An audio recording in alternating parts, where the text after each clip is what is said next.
दौर था Cuban missile crisis का। अमेरिका और तत्कालीन सोवियत रूस इनके बीच में शीत युद्ध शुरू था। अमेरिका ने अपने न्यूक्लियर बैलिस्टिक मिसाइल्स इटली और टर्की में तैनात किए थे। इसके जवाब में रूस ने मानो अमेरिका के दरवाजे के बाहर ही क्यूबा देश में अपने न्यूक्लियर बैलिस्टिक मिसाइल्स तैनात कर दिए। दोनों देशों में छिड़ी इस मिसाइल से ग्रस्त तनाव की स्थिति को क्यूबन मिसाइल क्राइसिस कहते हैं।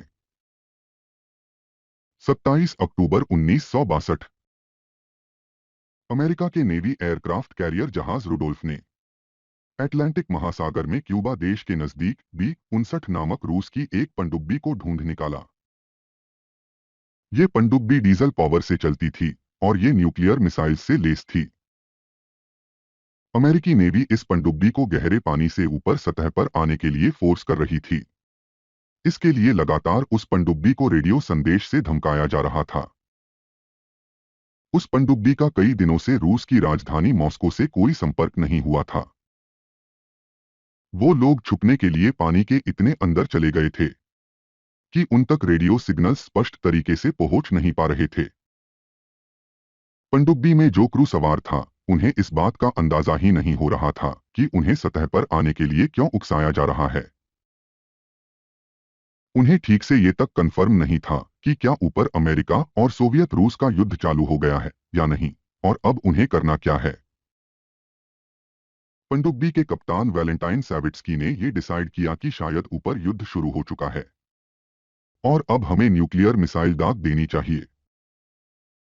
आमतौर पर जो रूसी सबमरीन्स न्यूक्लियर वेपन से लैस हो, उन्हें उस मिसाइल का उपयोग करने के लिए सिर्फ पनडुब्बी के कप्तान और एक स्पेशल अफसर की अनुमति की जरूरत होती थी। लेकिन B-59 पनडुब्बी पर उन्हें टोटल 3 ऑफिसर्स की अनुमति की आवश्यकता थी। उस पनडुब्बी पर वेजिली अर्खीपोव नाम का अफसर भी मौजूद था। B-59 जैसी अनेक पनडुब्बियों के समूह का वो प्रमुख अफसर था, इसलिए उसका कद बहुत बड़ा था। इसलिए पनडुब्बी के कप्तान सैविट्स्की को वेजिली अर्खीपोव की अनुमति की भी आवश्यकता थी। उस दिन न्यूक्लियर मिसाइल दागने के लिए कुल मिलाकर 3 लोगों की सम्मति चाहिए थी। कप्तान सैविट्स्की, पॉलिटिकल ऑफिसर इवन मास्लेनिकोव और एग्जीक्यूटिव अफसर वेजिली अर्खीपोव। कप्तान सैविट्स्की और पॉलिटिकल ऑफिसर इवन मास्लेनिकोव ने तो न्यूक्लियर मिसाइल फायर करने की परमिशन दे दी थी, लेकिन वेजिली अर्खीपोव ने अपनी सम्मति नहीं दी।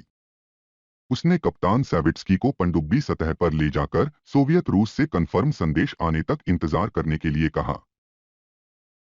B-59 सबमरीन की बैटरीज लो चल रही थी और उसका एयर कंडीशनिंग सिस्टम भी खराब हो गया था। आखिर उन्हें सतह पर आना ही पड़ा और वहां से वो रूस वापस लौट गए। इस तरह वेजिली अर्खीपोव के कारण उस दिन सोवियत रूस की उस सबमरीन ने अमेरिकी जहाज पर न्यूक्लियर मिसाइल नहीं दागा और पूरी दुनिया तीसरे विश्वयुद्ध से बच गई।